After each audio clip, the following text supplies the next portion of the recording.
Con un saludo de Cristo a la distancia, mi nombre es Omar Aguilar y esto es Perspectiva Católica. Perspectiva Católica, nuestro encuentro semanal en donde aprendemos, escuchamos, conocemos más de las ideologías, de las corrientes, de los pensamientos que nos rodean, que están alrededor de la iglesia, de la familia, de la sociedad. Todo esto desde una perspectiva católica. Y hablando de corrientes e ideologías que nos rodean y que están por todos lados, hoy tenemos un tema por demás interesante. Lo animo a que se quede con nosotros. Ya de entrada el título le va a llamar mucho la atención. Hoy vamos a hablar de la ideología animalista. ¿Qué es esto? ¿Cómo se consume esto? ¿De qué estamos hablando? Para conocer más y para aprender más, nos vamos a ir hasta Santiago de Chile para darle la bienvenida a Rodrigo Frías Urrea. Rodrigo, ¿qué tal? Bienvenido a Perspectiva Católica. La invitación, un saludo a la audiencia de tu estupendo programa. Así es, para nosotros es de verdad una gran alegría tenerte, ya lo decía yo en el intro, Rodrigo, porque este es un tema que para muchos de nosotros de entrada suena desconocido, ya con el título, la ideología animalista, pero en cuanto lo vayamos conociendo y vayamos aprendiendo, vamos a descubrir que, bueno, no es tan lejano a nosotros. Rodrigo, de entrada, ¿no? Vamos a plantear todo desde esta pregunta, la cuestión animal, ¿no?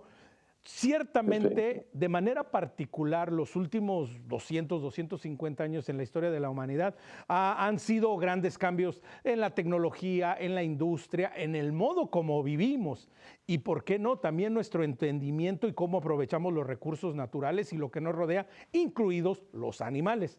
Partamos desde esta premisa, Rodrigo, ¿cuál es la cuestión animal? Muy bien. Bueno, lo planteas tú en términos muy correctos. Digamos, la cuestión animal es un tema se transforma en cuestión o un argumento se transforma en una cuestión, se transforma en un tema de debate cuando, digámoslo así, la manera tradicional en que se ha venido abordando ese argumento, ese tema, comienza no a funcionar exactamente en los términos que funcionaba antes, es decir, la manera en que nosotros veníamos relacionándonos con ese tema, con ese asunto, comienza a mostrar un poco los límites y seguramente la necesidad de repensar ese asunto, ese argumento, y se transforma entonces en una cuestión, digámoslo así, ¿sí? Es decir, lo que era hasta ese momento un asunto común, comienza de pronto a mostrar nuevos aspectos, a plantearnos nuevas preguntas, a exigirnos que repensemos los modos en que tradicionalmente nosotros pensábamos ese asunto. Y en ese momento comienza a configurarse una cuestión, es decir, ese tema se transforma en una cuestión, digamos, en un problema, ¿sí? Y entonces, en relación específicamente con el problema de la cuestión animal, se aplica el esquema general, es decir, durante muchísimos siglos, la relación del hombre, del ser humano con los animales, con la naturaleza en general, venía desarrollándose en términos más o menos armónicos, digámoslo así en general, donde las categorías tradicionales para entender esa relación funcionaban más o menos bien, y entonces no constituía realmente un problema, una cuestión. Era un asunto sobre el cual nosotros teníamos más o menos acordado las reglas del juego, digámoslo así, ¿ok? Las reglas del debate. Pero de pronto comienza a transformarse la realidad. Tú hacías mención a una cuestión que en mi opinión es fundamental, que es la irrupción de digamos, en el contexto de la modernidad, de la tecnología. La tecnología tal como nosotros la entendemos hoy por hoy, digamos. Ese fenómeno, que es un fenómeno cultural asociado a un cierto momento, digamos, de la historia de la humanidad, y que tiene una cierta localización geográfica, es decir, digamos, Europa occidental, comienza a transformar un poquito las relaciones, comienza a transformar las relaciones del ser humano con el ambiente y con la naturaleza, con los animales, y empieza a exigir de manera indirecta que se repiensen esas cuestiones, se repiense la relación. Y entonces en ese momento ese tema se transforma en una cuestión, es decir, en un asunto sobre el cual hay que volver para repensarlo. Exactamente. Eso diría que en general es así, Sí, sí. rompe una cuestión, digamos. Y Rodrigo, continuando un poco en esta línea, ¿no? Que decías tú, bueno, en términos generales, por milenia, por muchos años, hubo hasta cierto punto un tipo de pensamiento generalizado, ¿no? Entre la relación, Exactamente. entre los beneficios, entre cómo aprovechamos los recursos, incluidos los Mm. animales. Rodrigo, ¿cuáles eran unos de estos pensamientos generalizados para luego ya ir viendo cómo han ir cambiando? Pero así como de manera general, Perfecto. Rodrigo, ¿cuáles eran Sí, sí, algunas de estas perfecto. pensamientos? Pensamiento. De acuerdo. Mira, básicamente depende, bueno, naturalmente depende se pueden analizar los fenómenos con mayor o menor detalle, pero en general, en mi opinión, había dos grandes corrientes de pensamiento que hasta el siglo, diría yo, XVII, eh, nos daban, por así decirlo, unas orientaciones generales sobre el modo en que nosotros entendíamos en general la realidad. No solo la realidad animal o la realidad natural, sino que también la realidad humana, la realidad divina, etcétera. Era una visión, digamos, una visión de mundo que se sostenía sobre dos grandes pilares. Uno es la tradición griega o greco-romana, y la otra es la tradición cristiana. Eh, digamos, nosotros sabemos que la cultura, digamos, la cultura occidental es una cultura en la que confluyen esas dos grandes corrientes. Ujú. Y en tanto, esas dos grandes corrientes de pensamiento, es decir, el pensamiento greco-romano, pongamos como ejemplo de esa tradición Aristóteles, por una parte, y la tradición del pensamiento cristiano, por otro, pongamos por ejemplo como representante de esa tradición a Santo Tomás de Aquino, mientras la cultura occidental se sostuvo, por así decirlo, en los dos pilares del pensamiento aristotélico tomista, como se llama normalmente eso, eh, hubo un entendimiento común sobre el modo en que nosotros nos entendíamos a nosotros mismos y entendíamos la realidad, incluyendo la realidad animal. Esas estructuras generales de pensamiento, esas visiones de mundo, comienzan a ser, comienzan a progresivamente a verse expuestas a unas críticas, digamos, de distinta naturaleza, tanto internas como externas, eh, comienza a decaer, por así decirlo, su influencia, al principio lentamente, porque estas cosas suceden siempre bastante lentamente, comienzan a decaer esas tradiciones culturales y comienza lentamente a transformarse el modo en que nosotros vemos el mundo. Hoy por hoy, la tradición greco-romana, aristotélica, digamos, y la tradición cristiana, representada en Santo Tomás de Aquino, sigue siendo, por supuesto, los pilares fundamentales con los que el cristianismo ve el mundo, el cristianismo católico particularmente. Pero puestos en la situación actual del mundo, tal como nosotros la podemos vivir, con una abierta secularización, por ejemplo, este modelo de pensamiento está, digamos, está expuesto a muchas críticas, tanto internas como externas, y eso se traduce en que temas que hasta ahora se habían resuelto de una cierta manera, ahora tenemos que volver a pensarlas, ¿de acuerdo? Esa diría yo que es la tradición clásica, llamemos a eso tradición clásica.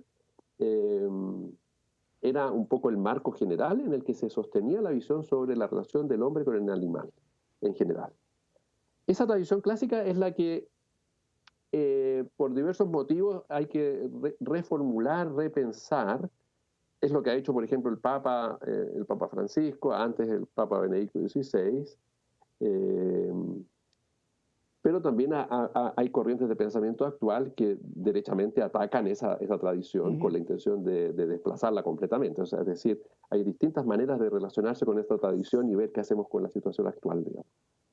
Sí, y que precisamente, Rodrigo, ¿no? Es uno de los meollos de este asunto, que como bien lo dices, partiendo de estas tradiciones de pensamiento milenarias, grecorromana o cristiana, y que hasta la fecha se sigue viviendo, pues, Rodrigo, hasta cierto punto había una especie de armonía, ¿no? Una especie de relación cordial, una especie de relación en donde, bueno, sabíamos el lugar de cada cosa y dónde estamos y el beneficio Exactamente. mutuo, ¿no? Pero como dices, ¿no? Sí. Rodrigo, viene a haber un rompimiento. ¿Este rompimiento es solo producto de los avances de la revolución industrial, de la tecnología, o hay algo más de trasfondo también? Bueno, depende, de nuevo, depende mucho, digamos, el nivel de explicación en el que uno se sitúe.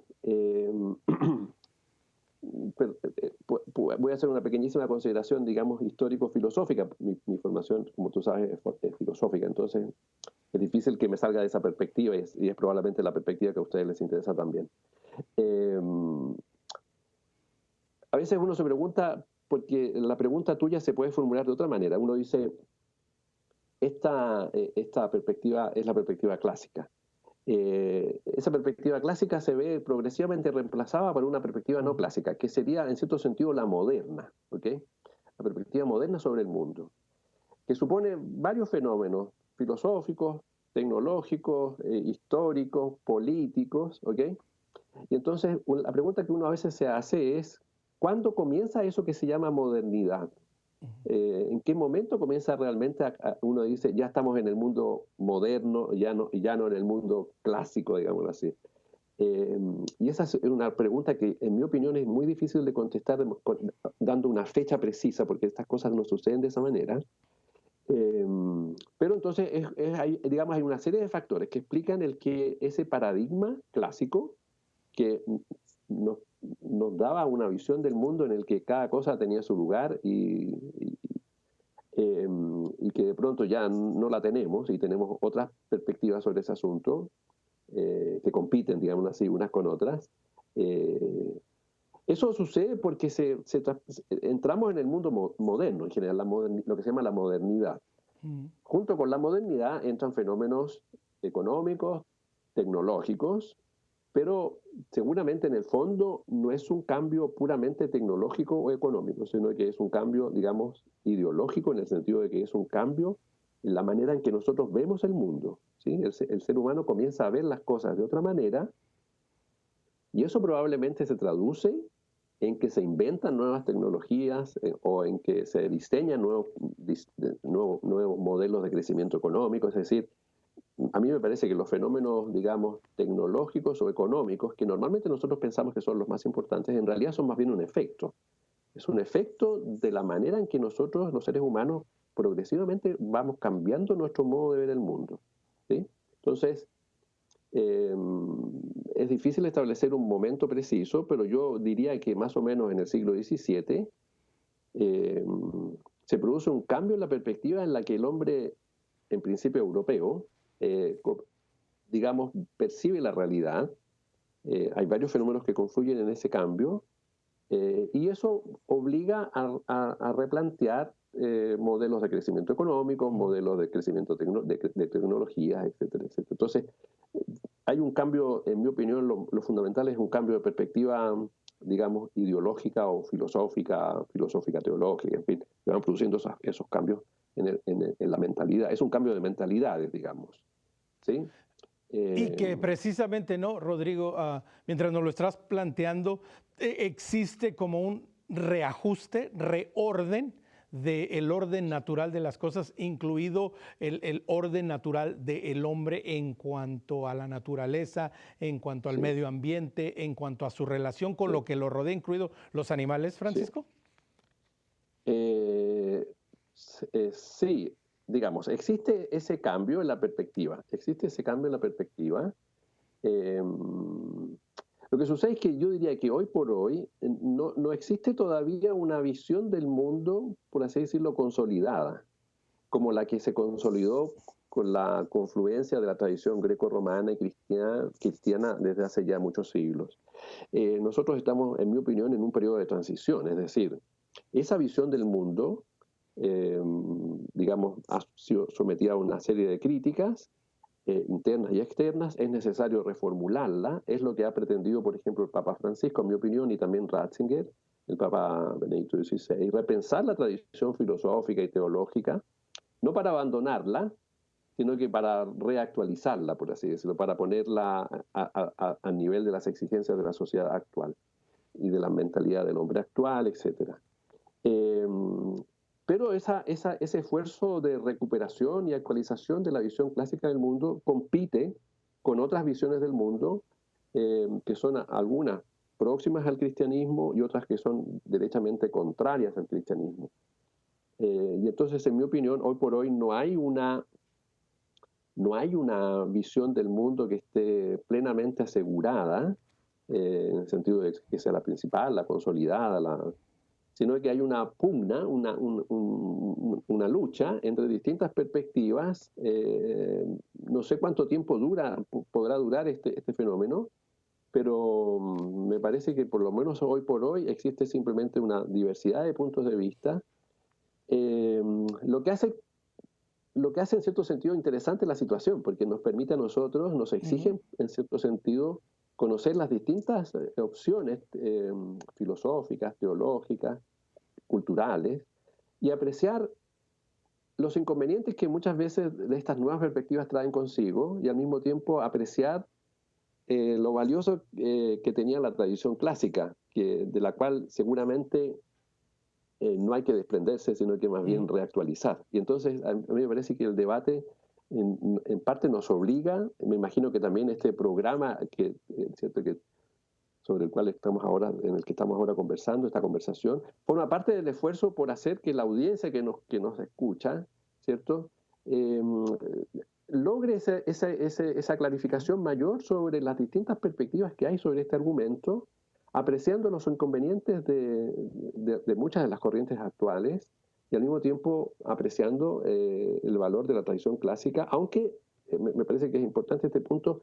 No se trata simplemente de volver al pasado y repetirlo, sino que más bien se trata de una actualización. Entonces, a mí me parece que hay que ser cuidadoso tanto en lo que se refiere a las teorías contemporáneas para poder distinguir realmente lo correcto de lo que no es correcto, y al mismo tiempo evitando al mismo tiempo la actitud que podría ser fácil, pero que me parece que no es sabia, que es la de volver de manera mecánica a la tradición. Lo que hay que hacer es una especie de recuperación inteligente de la tradición, eh, para poder precisamente recuperar lo valioso que ella tiene.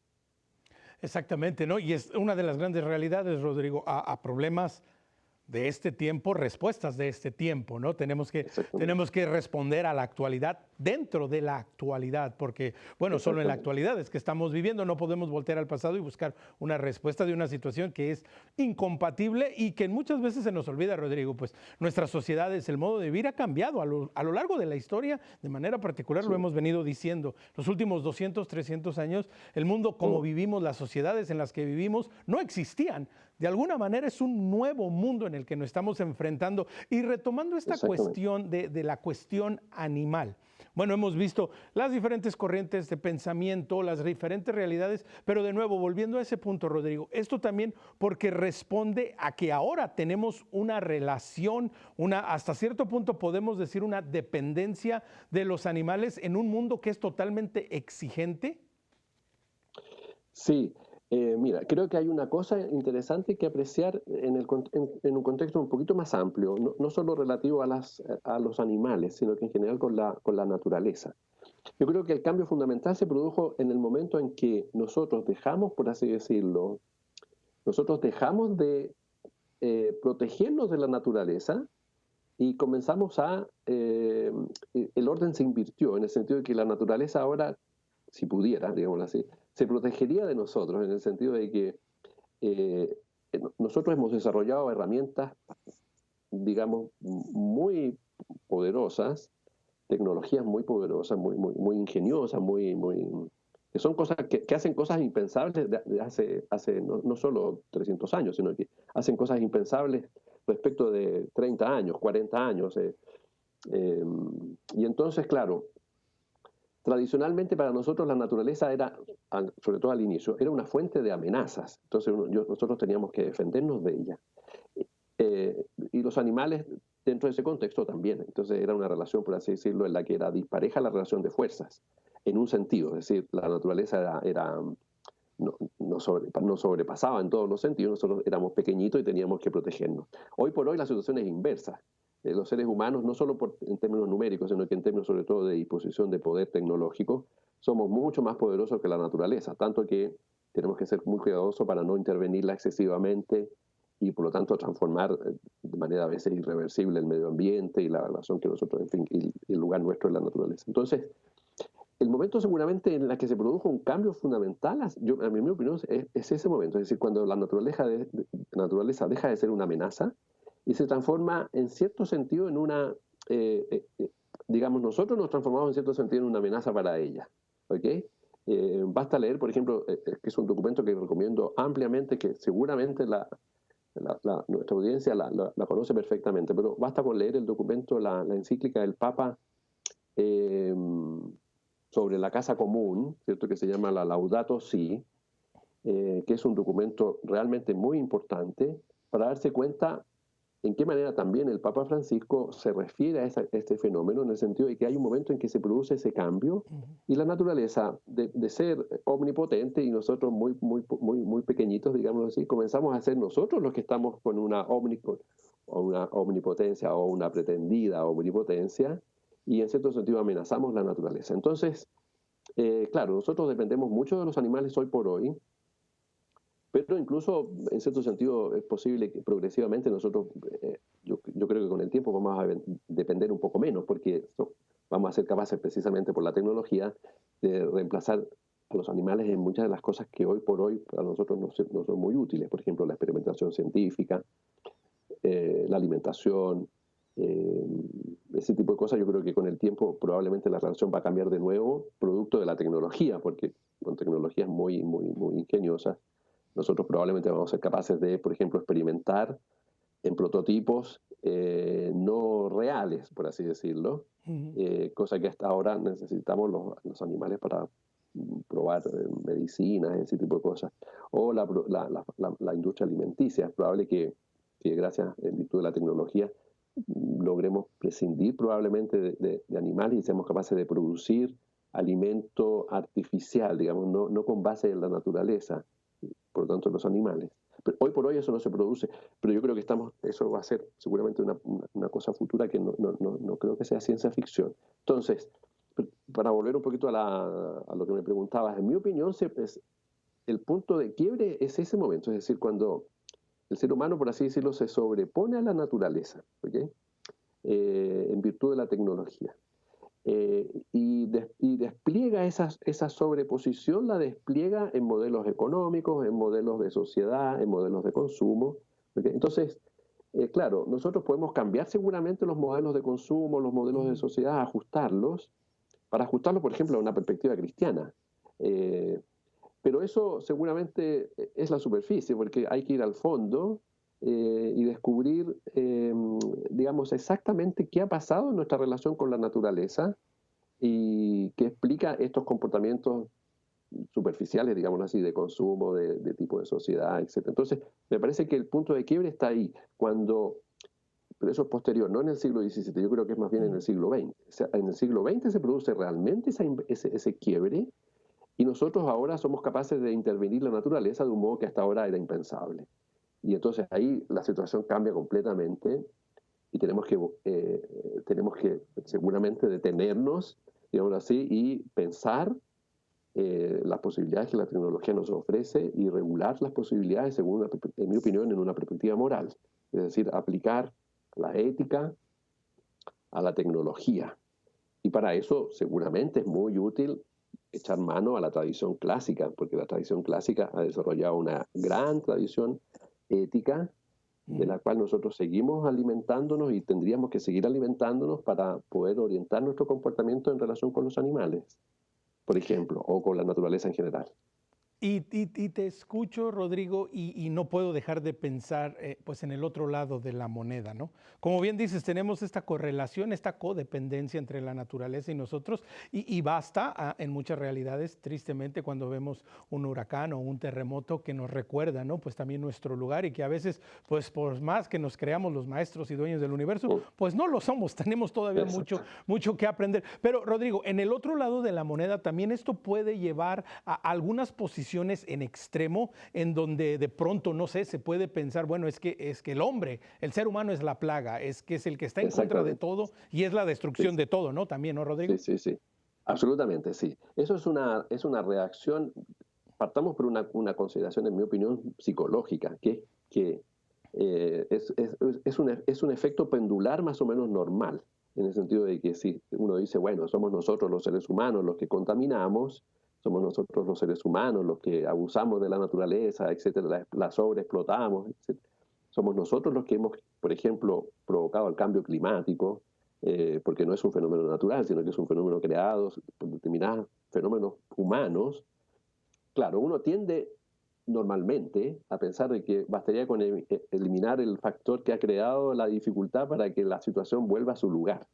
Y entonces eso lleva a muchas personas y a algunos teóricos, filósofos, también algunas corrientes de pensamiento, eh, a pensar que la solución sería, en el caso extremo, digamos así, la prescindencia total del ser humano. Es decir, lo ideal sería que, puesto que el ser humano es un elemento perturbador en el orden natural, lo natural sería que el ser humano no existiera, porque de esa manera, o existiera lo menos posible, ¿de acuerdo? O existiera de manera periférica, es decir, existiera pero prácticamente reducido a una mínima expresión, en una condición de total subordinación respecto del resto de los animales, porque ha sido él el culpable o el responsable al menos del desorden ecológico, y entonces nosotros tenemos que, para poner las cosas en su lugar, eliminar ese factor, el factor humano. Eso desde luego que es totalmente, no solo incompatible con el pensamiento cristiano, sino que en ciertos sentidos es incompatible con el pensamiento filosófico,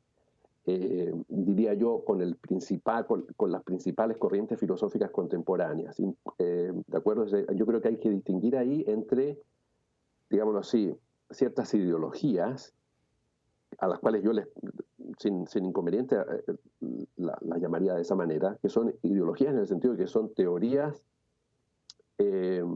digamos que exageran de manera indebida ciertos aspectos del argumento y desfiguran, por así decirlo, el argumento. Diferenciaría las ideologías de filosofías contemporáneas que ponen la atención en el lugar exacto que el hombre debe ocupar en la naturaleza, advirtiendo sobre los riesgos de la sobreexplotación, etcétera, pero en ningún caso invitando a una especie de autoextinción, es decir, como, ¿entiendes? No, no. Entonces, pero efectivamente, existe un amplio, frente a la crisis en la que nosotros nos encontramos, la crisis ecológica, por ejemplo, la crisis social, existe una amplia gama de posibilidades de actuar, de reaccionar frente a eso.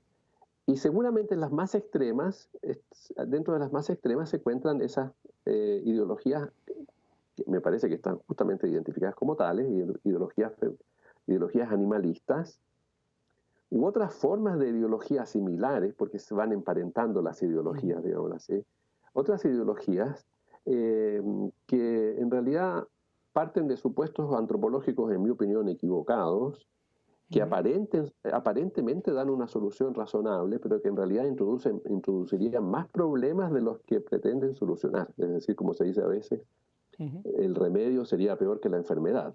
Sí. Entonces, la ideología animalista, es decir, esta idea según la cual el ser humano es una especie de bacteria, una plaga de la cual habría que prescindir o reducir o arrinconar en cualquiera de sus formas, lo que supone además que el ser humano no tiene ninguna condición distintiva respecto del resto de los animales, sino que es un animal más, porque no hay sino realidades naturales, puramente biológicas, por ejemplo. Eso es un discurso ideológico que por supuesto que es muy dañino, porque muchas veces goza de mucha difusión mediática, pero si uno se detiene a examinar un poquito más los fundamentos filosóficos y teológicos de esas teorías, se da cuenta rápidamente que en realidad no se sostienen, porque, como decía hace un momento, los problemas que generaría la desaparición del ser humano del planeta son mayores que las que produciría su permanencia. Sí. Lo que sucede es que hay que repensar la permanencia del ser humano en la Tierra, digamos, es decir, hay que repensar el modo en que nosotros nos relacionamos con la naturaleza y los animales. Seguramente no es posible seguir como estamos hasta ahora, por así decirlo, sobreexplotando la Tierra, sus recursos. que es lo mismo que dice el Papa, ¿cierto?, en su Laudato Si. No es posible seguir con por ejemplo, con ese modelo de crecimiento así exagerado, Así que se es. basa solo en la sobreexplotación, etcétera. Pero eso no significa en absoluto que la solución consista en sacar de juego al ser humano. Sí. No, lo que hay que hacer es repensar la posición del ser humano en la naturaleza, en la creación, para rearmonizar, introducir un principio de armonía nuevo, pero no sacar uno de los elementos de juego, porque Sí, eso sí. traería más daño de los beneficios que supuestamente traería. Pues con estas palabras precisamente, ¿verdad? El ir reflexionando nuestro rol, nuestro papel y bueno, ¿verdad? Pues no eliminando al enfermo acabas con la enfermedad. Esa es una gran verdad. Exacto. Vamos a tomar Exacto. una pausa. Ya lo sabe, quiere conectar con nosotros, escríbanos a nuestro correo electrónico perspectiva@ewtn.com. Por favor, dele like, compártanos y síganos en nuestra página de Facebook Perspectiva EWTN, y si a usted le gusta el podcast nos encuentra en Spotify como Perspectiva Católica. No se vaya, volvemos en un instante.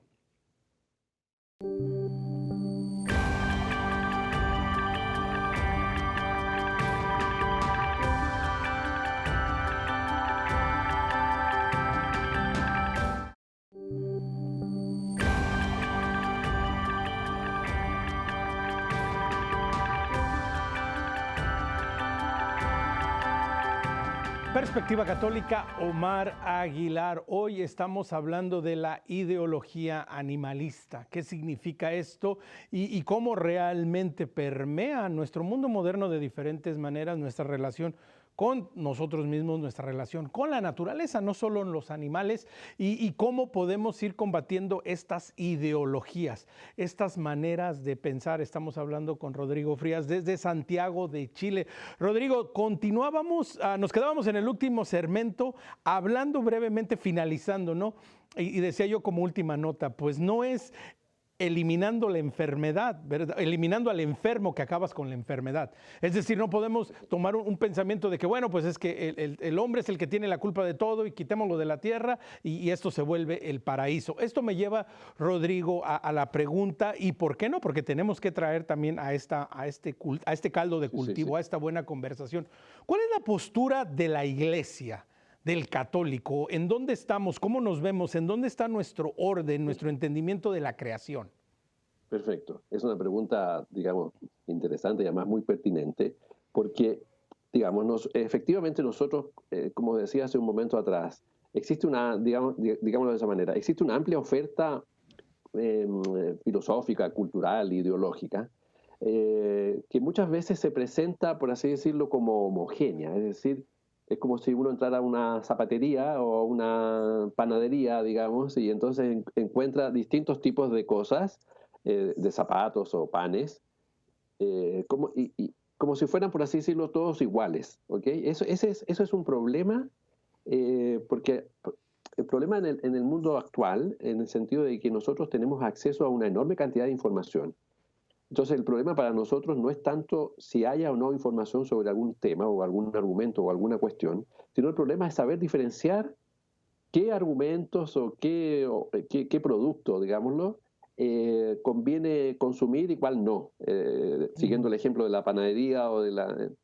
Entonces, claro, uno dice, yo soy una persona cristiana, tengo formación cristiana, soy católico, me interesa, por supuesto, los problemas del mundo actual, quiero saber cuál es la perspectiva de la Iglesia, me interesa porque me interesa no simplemente pensar así libremente, en el sentido de que lo que espontáneamente se me viene a la mente, sino que quiero tener una orientación más precisa. Entonces uno dice, ¿dónde encontrar esa información? Me parece que lo primero que respecto a la pregunta tuya sobre cómo aborda el pensamiento católico, ¿cierto?, este problema de los animales, creo que la primera consideración que hay que hacer es que existen textos a los que nosotros podemos acceder, y que nos dan esas orientaciones básicas y constituyen un alimento, digamos, de la mente o del espíritu, a los cuales todas las personas católicas no solo pueden acceder, sino que hasta cierto punto deben acceder. Es decir,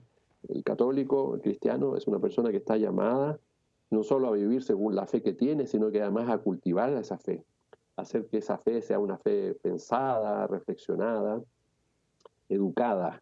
eh, y una manera digamos, inmediata a la que nosotros podemos, a través de la cual podemos cumplir con ese deber de ser cristianos bien formados, católicos bien formados, es, por ejemplo, leer los documentos de la propia Iglesia, es decir, los documentos que la Ujú. Iglesia Católica periódicamente publica respecto a estas cuestiones, porque existe, como les decía en cierto momento, una enorme cantidad de información, pero también existe, aunque no es tanta, pero existe y es muy significativa, existen publicaciones de la propia Iglesia Católica, documentos oficiales, en las que uno puede encontrar esa información, ¿de acuerdo? Entonces, la primera cosa que me interesaría decir es que el cristiano católico está llamado a reflexionar y formar su fe, no a vivirla de una manera puramente espontánea, sino que está en cierto sentido obligado, casi, digámoslo así, en el buen sentido de la palabra, a cultivar su fe, Ujú. a purificarla, etc. ¿Okay? En esa línea me parece que lo fundamental, como decía, es un texto que realmente marcó una época y que creo que efectivamente constituye un antes y un después respecto de esta cuestión, es la encíclica del Papa Francisco, la Laudato Si. ¿Okay? La Laudato Si es un texto breve, pero muy sustancioso, está escrito en un lenguaje muy llano, que se comprende fácilmente, y donde de manera, diría yo, audaz, porque hasta ese momento no son tantos los documentos de la Iglesia Católica en los que se refiriera a ese argumento, el Papa Francisco entonces toma un desafío enorme, que es recoger lo que la Iglesia había dicho sobre estas cuestiones y llevarlo a un nivel discursivo un poquito más alto y decir, esto es lo que el catolicismo, por así decirlo, piensa sobre esta cuestión. Ujú. ¿De acuerdo? Ya, entonces, ahora, ¿cuáles serían las tesis fundamentales del catolicismo que están presentes en ese documento? Eh, bueno, en primer lugar, como es inevitable, porque el cristianismo es una religión, no es una ideología, no es una filosofía, sino que es una religión. Y la religión descansa en una revelación, ¿de acuerdo? El cristianismo es una religión de la revelación, es decir, Ujú. Dios se ha revelado a los hombres y lo que nosotros conocemos de Dios lo conocemos porque Dios se nos ha revelado, no solo porque podemos conocer a Dios por sus obras, en el sentido de que uno mira la Ujú. naturaleza y descubre cosas que a partir de eso puede deducir, por así decirlo, la existencia de Dios y sus propiedades.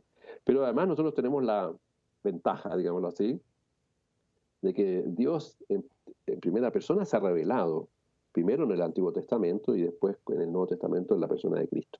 Entonces, eh, lo que hay que hacer en primerísimo lugar es decir, ¿qué es lo que dice entonces la revelación sobre estas cuestiones? Es decir, Ujú. ¿nos dice algo sobre, sobre el lugar del hombre, los animales en la creación o no dice Sí. nada? Y dice mucho, y dice unas cosas muy importantes. Eh, Tal vez la primera idea interesantísima, creo en mi opinión, es que para el cristianismo la naturaleza es creación, que Ujú. parecen ser simplemente dos palabras, pero son dos mundos completamente distintos, digamos así. ¿Okay? Para una persona no creyente, la naturaleza es naturaleza. Ujú. Para los creyentes, la naturaleza es creación. Eso significa que la creación es una realidad que se sostiene en sí misma, es decir, es autónoma porque tiene una propia realidad interna, pero no es autosuficiente, Ujú. sino que, por así decirlo, detrás de la naturaleza o por sobre la naturaleza está Dios sosteniéndola. Eh, y por supuesto que está como causa de la creación, digamos así, ¿ok? Y en esa creación es un orden. Eso es lo que significa la palabra cosmos, ¿ok? Cosmos es una palabra que en griego significa orden. Y entonces Dios no creó un desorden, sino que Ujú. crea un orden. Y en ese orden dispone las cosas de una cierta manera, ¿ok? Y dispone que por sobre los animales está el ser humano, o por sobre la naturaleza, digamos, los animales, los ríos, los bosques, los océanos, está el ser humano, porque el ser humano es el único de todas las cosas creadas que fue creado precisamente, como dice la revelación, fue creada a imagen y semejanza de Dios. ¿De acuerdo? Entonces, lo que la revelación nos dice es que el ser humano es un ser sumamente importante porque es sumamente distinto a Ujú. los otros animales. Nosotros no es que estemos totalmente separados de ellos, pero no somos simplemente animales, ¿de Sí. acuerdo? Por eso, por ejemplo, Aristóteles usa una expresión para definir al ser humano que dice que el hombre, que es una definición muy conocida, el ser humano dice es un animal racional. O sea, comienza definiéndolo como animal. Es un animal que tiene una cierta condición que es la racionalidad. Ujú. Esa definición es la definición griega no cristiana. Nosotros tenemos como cultura cristiana, tenemos otra definición del ser humano que es persona, ¿ok? Que Ujú. es una palabra que se usa en otros contextos, pero que tiene un significado específicamente cristiano. Y cristiano, desde el punto de vista cristiano, persona significa creado a imagen y Sí. semejanza de Dios.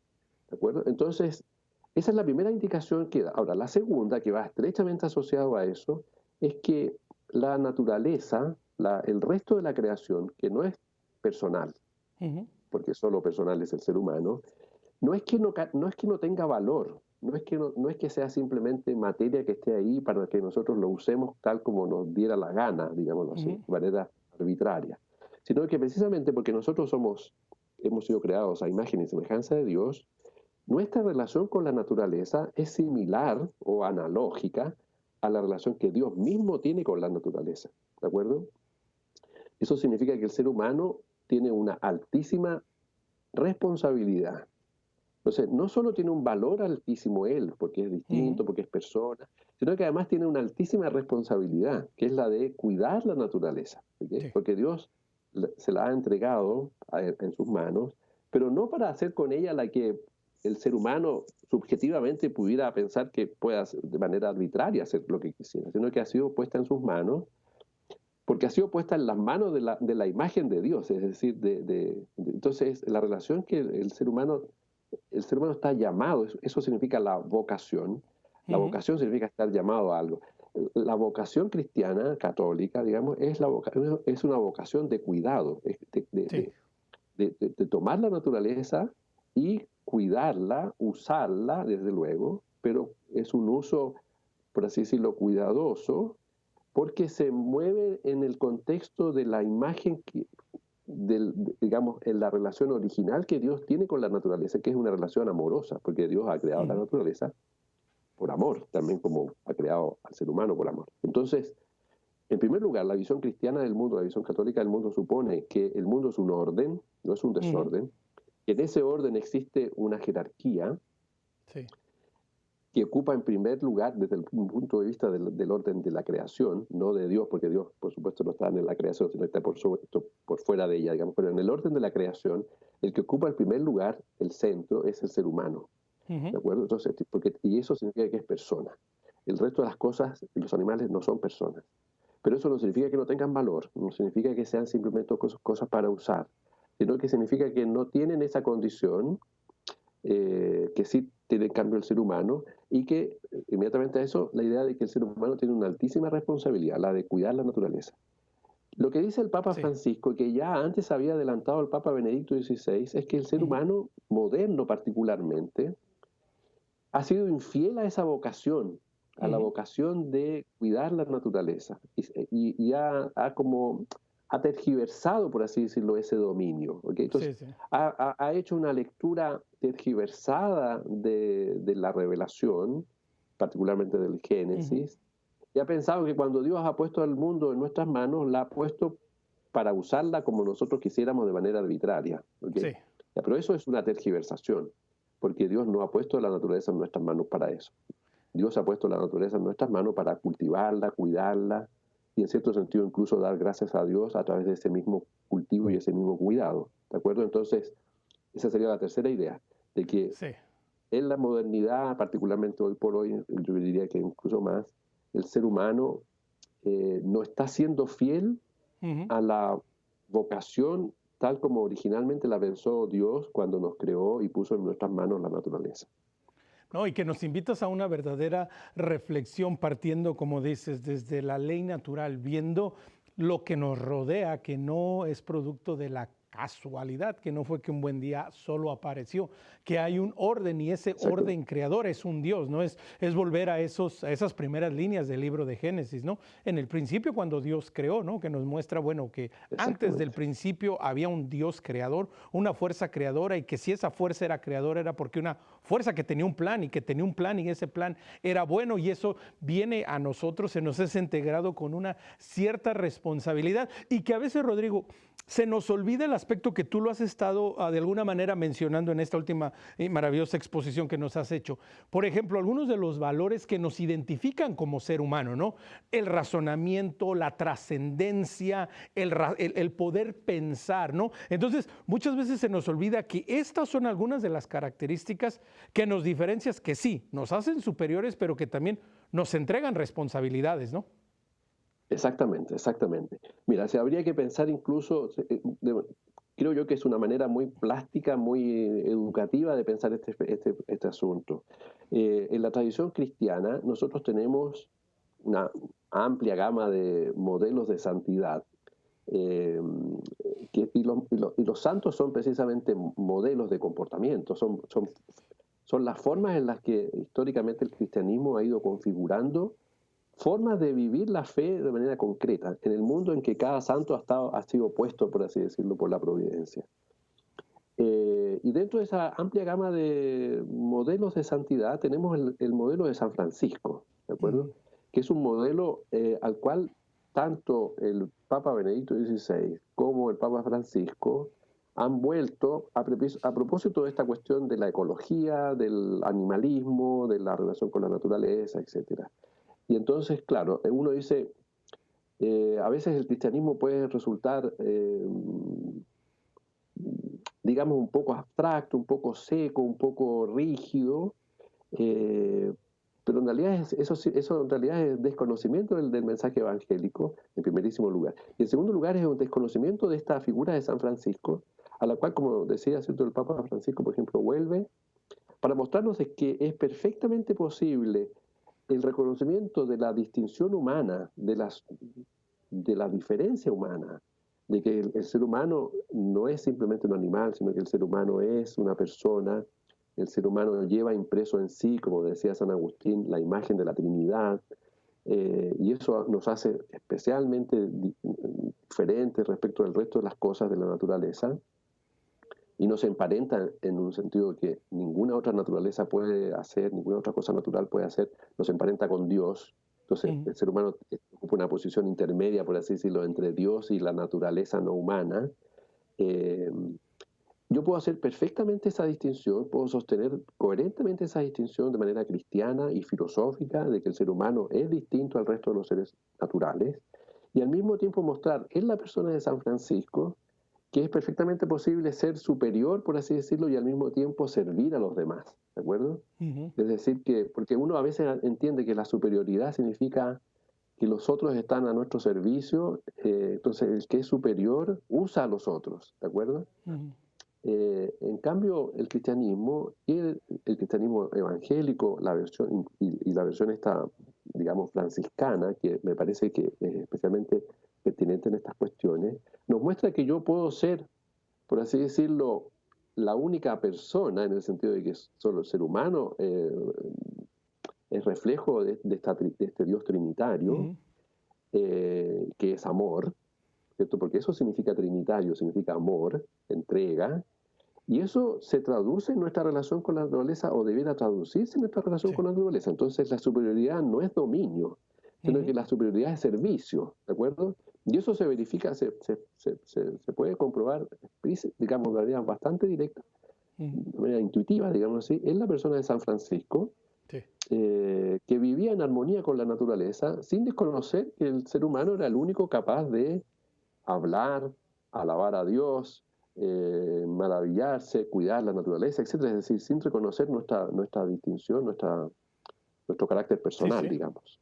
No, y que, por ejemplo, ¿no? Nos recuerda, ¿no? Pues ese amor radical por la creación, a la hermana luna, al hermano sol, al hermano fuego, ¿no? Exactamente. Y que trasciende, porque precisamente, ¿no? Hablando de los franciscanos, bueno, tenemos que mencionar acá en el norte del continente americano, pues la labor de Fray Junípero Serra, que precisamente no solo trajo el evangelio, pero por ejemplo, en la Alta California ayudó a los nativos a mejorar las técnicas de agricultura, la construcción, trajo la industria del viñedo a la California, que ahora es mundialmente conocida. Es decir, Rodrigo, podemos ir viendo también que hay realmente, si prestamos atención y si vivimos, como dices tú, este mensaje evangélico, pues vamos encontrando que hay hasta una cierta armonía entre la creación y nosotros, ¿no? Por supuesto que sí, absolutamente, claro que sí, claro que sí. Lo que sucede es que hay que repensar un poquito, hay que repensar, releer a la luz del Magisterio Católico, que es una guía, en este caso, digamos, infalible, porque por supuesto existe la posibilidad de que uno lea directamente la Biblia, digámoslo así, pero esa lectura directa está sujeta a muchos, en mi opinión, a muchos inconvenientes y puede dar lugar a lecturas, digamos, derechamente incorrectas. En cambio, si nosotros volvemos a leer la Biblia, la revelación, el Antiguo Testamento, el Nuevo Testamento, siempre de la mano del Magisterio Católico, eh, nosotros lo que hacemos es recuperar, por así decirlo, ese mensaje, actualizarlo, encontramos claves para poder entender cómo repensar la relación actual con la naturaleza y los animales, y descubrimos efectivamente que ese mensaje, lejos del estereotipo que muchas Ujú. veces algunas ideologías, como probablemente la ideología animalista, quiere hacer creer a las personas, lejos de hacernos ver que el cristianismo es una religión que genera daños, que ha sido, en fin, que ha impuesto visiones del mundo a las Ujú. comunidades indígenas, que en el fondo ha justificado la sobreexplotación de la naturaleza, etcétera. En realidad, lejos de eso, uno descubre en el Evangelio, siempre de la mano del magisterio, descubre que hay un mensaje de armonía entre Ujú. el ser humano y la naturaleza que no se encuentra realmente en otras teorías filosóficas ni religiosas, en mi opinión, digamos, porque conlleva varios factores respecto del valor de la naturaleza, pero al mismo tiempo respecto de la dignidad de los seres humanos, la importancia de las culturas, la diferencia entre hombre y animal, la necesidad de establecer una sana jerarquía que sea más bien pensada en la lógica del servicio, una correcta relación entre los seres humanos. Es decir, el paquete, por así decirlo, viene completo, con varias cosas dentro de esa visión del mundo que uno puede, digamos así, reactualizar Ujú. leyendo el Evangelio a la luz del magisterio. Uno descubre que no solo se puede repensar la relación del hombre con la naturaleza en términos de una relación más armónica, sino que también se puede pensar las relaciones entre los seres humanos en una relación más armónica. Es decir, es un mensaje que influye en todos los sentidos, es decir, la relación del ser humano con el ser humano, la relación del ser humano con la naturaleza, la relación del ser humano con Dios, es decir, en todas las direcciones, por así decirlo, de la vida humana, el Evangelio ofrece claves preciosas a condición de que uno las lea actualizándolas, apoyado siempre en el magisterio. Eso me parece que es muy importante y que precisamente en forma más específica nos dan claves para decir el cristianismo no es el problema, en cierto Ujú. sentido el cristianismo es la solución, ¿de acuerdo? Exactamente. Entonces, No, no, pues creo que me encanta esta parte. Nos queda un minuto y medio para terminar, pero quiero que ahones un poquito más en esto que último has mencionado, Rodrigo, con la promesa da de lleno de que en un futuro continuaremos esta charla que ha sido perfecto, un caldo muy de bien. cultivo maravilloso. Pero un poquito reinforza esa parte. El cristianismo no Sí, es el problema, es la solución. exactamente. Sí, lo que sucede es que, como decía hace un momento, existen fuertes corrientes culturales que atribuyen al cristianismo una responsabilidad en la crisis actual, una responsabilidad no menor, digamos, una gran responsabilidad a veces, y por eso no solo promueven la eliminación del ser humano, sino que sobre todo, porque eso supone en realidad, promueven la superación, la eliminación del modo cristiano de ver el mundo. Ujú. como si los problemas actuales dependieran exclusivamente de eso. Entonces uno dice, ok, cambiemos la visión cristiana del mundo por una Sí. visión moderna, porque así entonces todo va a funcionar mejor. Eso es completamente falso, en mi opinión. Hay Ujú. muy buenas razones para pensar que, eh, digamos, una mejor relación con la naturaleza, que es el tema, ¿cierto?, que nos convoca hoy, una mejor relación con la naturaleza y los animales ganaría mucho si nosotros volviéramos a las fuentes evangélicas y Ujú. las leyéramos a la luz de los problemas actuales, para actualizar lo que ahí se dice, porque por supuesto los problemas nuestros no están ahí, pero en fin, uno puede encontrar claves ahí Claro. que permitan, por así decirlo, repensar nuestra relación, y descubriríamos en ese caso que el cristianismo es más bien no sé si diría yo la solución, pero forma parte de la solución. Ujú. Y entonces no hay que prescindir en absoluto de esa tradición, hay que recuperarla. También hay que atreverse. Hay una cosa también que me gustaría terminar eventualmente con esa idea, Sí, de que claro. en una cultura en la que muchas veces se ataca de frente, por así decirlo, la tradición cristiana, Ujú. a veces produce un poco el efecto psicológico de que el cristiano medio se siente un poquito apabullado, es decir, se siente intimidado Sí. y no expresa abiertamente su adhesión al cristianismo, no expresa abiertamente su adhesión a la iglesia. Y eso me parece que es un problema también muy serio que hay que mejorar, Sí. porque tenemos que estar orgullosos de la tradición cristiana y defenderla, promoverla y, digamos, vivirla del mejor modo posible, Y siempre de la mano atrevernos. del magisterio. Y atrevernos. Y atreverse, exactamente. Con este mensaje nos vamos a despedir con esta invitación. Gracias, Rodrigo, por tu participación. Recuerde, quiere conectar con Gracias a nosotros, ustedes. escríbanos perspectiva@ewtn.com. Por favor, dele like, siga nuestra página y comparta nuestro contenido en Facebook. Nos encuentra como Perspectiva EWTN. Si a usted le gusta el podcast, pues nos encuentra en Spotify como Perspectiva Católica. Será hasta la próxima edición, pero mientras tanto, recuerde que nuestra perspectiva siempre sea el amor.